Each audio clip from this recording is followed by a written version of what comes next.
naman ng National Security Council ang mga mangingisdang Pilipino na magpatuloy lamang sa pangingisda sa may West Philippine Sea. Ito ay sa kabila ng presensya ng mga barko ng China Coast Guard at ng Chinese militia sa pinag-aagawang karagatan.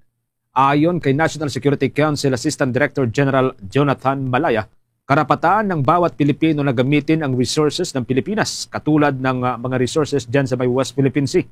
Nakahandaan niyang pamahalaan na suportahan ang mga mangingisdang Pinoy at protektahan ang mga ito mula sa mga banta at panganib o mapanganib na aksyon ng China. Nilinaw din ni Malaya na hindi nagpataw ang pamahalaan ng moratorium sa pangingisda sa naturang lugar at malayang makapangisda ang mga Pilipino roon kahit pa magpataw ng fishing ban ng China.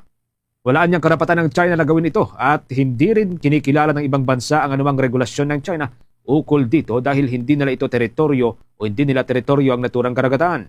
Pagtitiyak ni Malaya, mananatiling nakabantay ang gobyerno ng Pilipinas sa naturang karagatan sa pagtutulungan ng mga barko ng Bureau of Fisheries and Aquatic Resources, Philippine Coast Guard at mga barko ng Sandatahang Lakas ng Pilipinas.